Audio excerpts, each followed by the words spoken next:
The year was 1952. The tragedy of World War II less than 10 years ago, when a young man came up with an idea. He had a dream of a little robot boy with a nuclear core. That's right, I am of course talking about the famous Osamu Tezuka and his little iron boy, Astro Boy. The reincarnated robotic clone of Dr. Tenma's dead boy Tobio. It's a lot. It would become one of the most prolific manga and anime of all time. It would even be the first dubbed anime to ever air in the West on NBC. Astro Boy would fly all around the future, to space, and beyond the stars, helping people, helping robots and humans get along. He would tackle issues like ableism, racism, and it was all with a little boy with a nuclear core. This little nuclear-powered hero saved the day. And while there are darker interpretations of Astro Boy, like the recently released anime Pluto, based off the incredible manga by Naoki Urasawa, the ideology at the core of one of the most prolific and important anime of all time is simple. It's hope. Hope in humanity. Hope for a better tomorrow. For people's passions to be realized. And Astro Boy's impact can still be felt today. He is the official mascot of the Japanese nuclear program. It's just a little guy. He's the mascot. Now I could think of a worse mascot, but it's really the only other gimme there. Which even that's something to talk about. Godzilla, an entity birthed from nuclear power?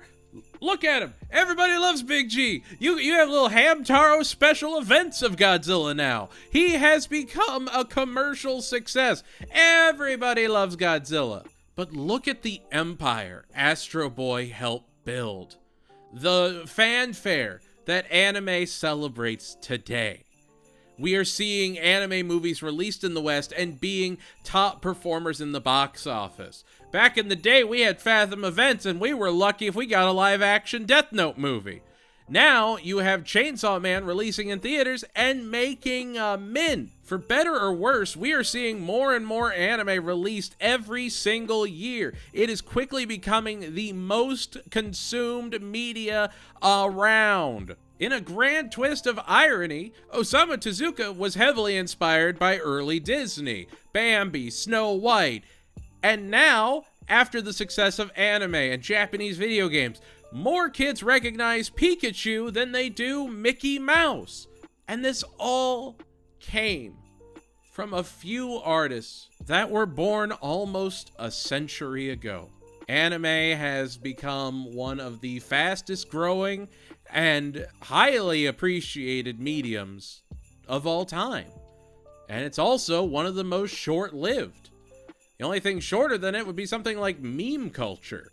And this whole media empire was spawned from a hope in a brighter tomorrow. And that's really what this video is about. Hope. It's about looking at and appreciating this shift in the media tides. It's a way of appreciating the cultural ley lines. We're doing a digital dousing today, gang. We're scooping up a heaping helping of hopium. But it really is a fascinating trend. And again, we can look at the source of anime being hope. But if we look at one of the greatest trendsetters of the modern age, it would actually have to be South Park. Trey Parker and Matt Stone just don't miss. They are straight lining the American zeitgeist, the pop culture subconsciousness. Because of how quick their production schedule is, they're able to make the most topical episodes known to man week or every bi-week after bi-week. The series has been around since the Clinton administration. If there's been a major global event in the last 20 years, from political commentary to Labubu's, South Park has touched on. And while true to form of that formula for Trey Parker and Matt Stone, these latest seasons have been divisive, to say the least. Some have said they're too political, some have said they're too serialized, some believe it's more about the cultural impact than it is anything else. Others, myself included, were confused by the Fantasy Island reference and felt it was a little dated even for South Park to be making. There are justifiable reasons to not like the new seasons of South Park. And there's justifiable reasons to absolutely adore it. And if you thought it was fine, that's okay too. The world of criticism has just gotten so polarized and it's so tragic. It's okay to have normal opinions about things. It's okay to not be swayed one way or another and to just think things are okay. I am for team okay over here. It is okay. You are okay. But as we look at the newest seasons of South Park, as it makes politically relevant content, each week has gotten progressively worse. The pressure, the dread had been building. It's not to say the last two seasons haven't been funny. I'm, of course, talking 27, 28 because there's no 6, 7. We're cooked, gang. We're just straight cooked. That's all I'm saying. No. This is about hope. We are hopeful.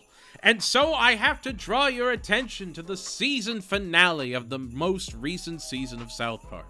When we were at our darkest hour, when the Antichrist was knocking on our door, we had a moment of hope, a moment of peace, inspired by nothing but a genuine desire to return to normal, return home, to find some amount of integrity. But don't take my word for it. Here's special guest Blooms in a pre-recorded interview talking about their thoughts on the last episode of the season.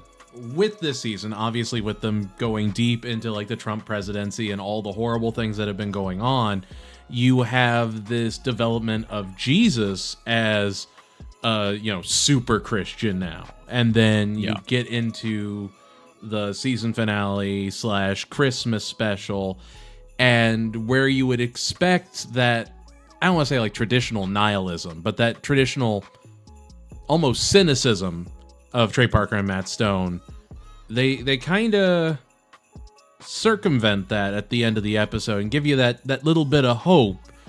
Stan gets his house back. I mean, what did you take away from the finale? How did you feel about that last episode, sort of bringing that whole adventure together? To me, it definitely felt like Matt and Trey being like, felt like they were talking directly to the audience in the sense that they were saying like, listen, we know you guys are tired of this pretty much in terms of like the plot lines that we've set up.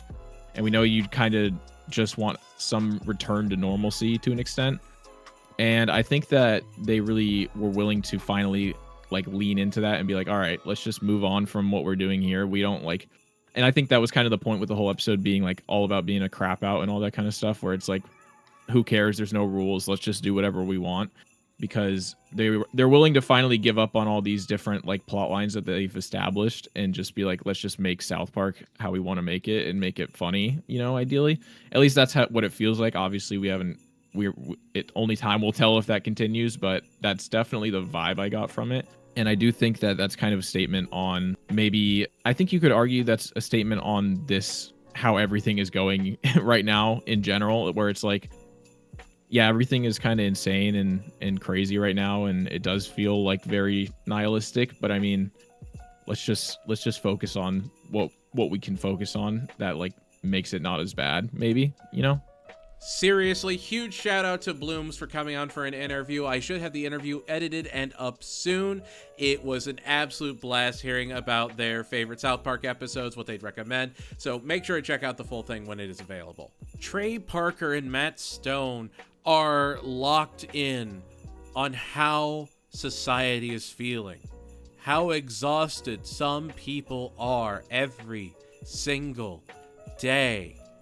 It's a tiring news cycle. No matter what, people are struggling. They don't know if they'll be able to hang on.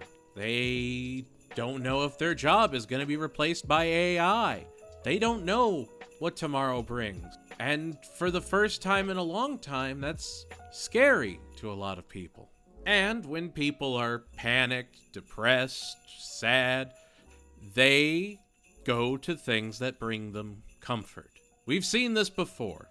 If we look back to post-2001, you can see that Spider-Man was a huge success, in no small part to its inherent celebration of New York spirit and can-do attitude, coming out at the perfect time to revitalize a hurting nation. If we go even further back, you can see it in the development of Italian cinema.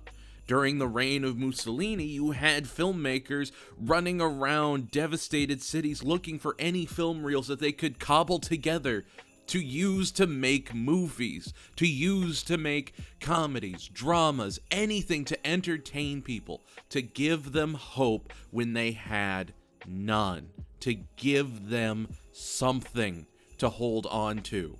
In dark times, we see the rise of comedy. We see the rise of hopeful media. We will always see it. It is a positive trend that shines on the human condition. Which again, during that same time period, you had people fleeing Germany that would come to the US and be huge fighters for new genres and evolutions of genres of film. You had people like Billy Wilder going out and making noir with Sunset Boulevard. You had Ernst Lubitsch taking his comedy that he had been working on for decades at this point, brought it over to the West, and his influence can still be felt as recently as any Wes Anderson movie.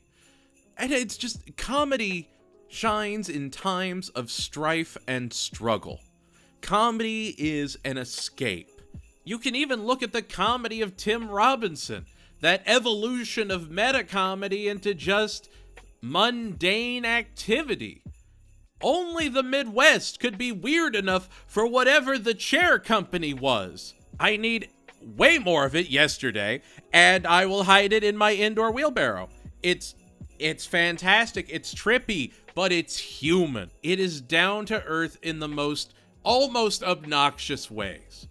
And if we look at modern animation, of course we have series like Smiling Friends and the critical classic and darling available on HBO Max right now, Royal Crackers. But there is another series that is carrying on the torch of Joe Pera Talks With You. A torch of light, hope, and being really good boys raised by a really strong dad. Ha Ha You Clowns is indicative of a society that needs a hug. It has the art style that you would expect of an Adult Swim series. Their version of Elf? Terrifying. Actually, straight up horrifying. I was not okay. I was not okay with the airplane episode. But every episode, it's like it exists in this world where everyone is baseline hopeful. Baseline okay. Like, the boys aren't perfect people, but it's never a joke at the expense of them being shown that they're horrible. They're three boys and a dad getting over the loss of their mom and his wife. At the core of this very dumb, I have to emphasize, this is a very stupid show, but it means well. Even in the most recent episode, Therapy, those boys are willing to stand up to a therapist and tell them how awesome and cool their dad is, even though he uses the wrong cheese for their grilled cheese sometimes. They're perfect, and they're perfect for this pop culture climate. Haha You Clowns and Smiling Friends are indicative of a desire to just make people smile and laugh. We have reached the event horizon of cynical commentary, of cynical comedy, and I'm really kind of here for it. I'm so glad Haha You Clowns is getting the love it is, and I will absolutely be reviewing it here shortly. I guess my main theme of the video should, if it hasn't been obvious before, be obvious now. Hope. Never give up hope. Never stop trying to take that next step forward. We've seen the meteoric rise of anime and popularity. We've seen Trey Parker and Matt Stone become two of the most politically important characters in recent history, all over a Comedy Central cartoon. And it's not even the first time they've been culturally relevant like that. It's wild to me, the global impact of South Park. And then for these two creators to give just a glimmer of hope in their season finale. And then, of course, we have haha, you clowns. There is a hope for a brighter tomorrow. There is a hope that things will get better, that the lights will shine a little bit brighter. Anyway, I think that's gonna do it for this video. Huge shout out to Blooms for coming on for that interview. I cannot thank him enough. And while I did mention in the video from time to time, hey, these videos are coming soon, they'll actually be available right now. Not only do I have the full interview with Blooms right here, but you can also see Haha You Clowns Season 1, where I go a little bit deeper into the meta comedy and the magic of Adult Swim right here. I wanted to make this video because of the time of year. I know a lot of people aren't feeling holly nor jolly, and just remind people it's okay to not be okay. To take time for yourself. It hasn't been an easy year for me. It hasn't been an easy year for most people. Give yourself some grace. Let yourself enjoy those small pleasures. Treat yourself, if only a little bit. Know that you matter. Know that even if you just woke up today, I'm proud of you. I am so happy that you are watching this video right now. And I hope that this new year brings you so much joy. Stay strong, keep fighting that good fight, and know that a rising tide lifts all ships, and I can feel one hell of a wave a-coming.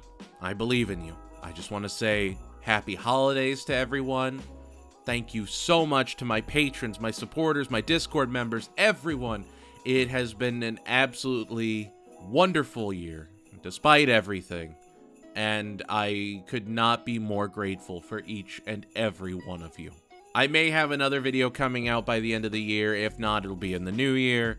So if I don't see you before then, have a happy new year, stay strong, and remember, you matter.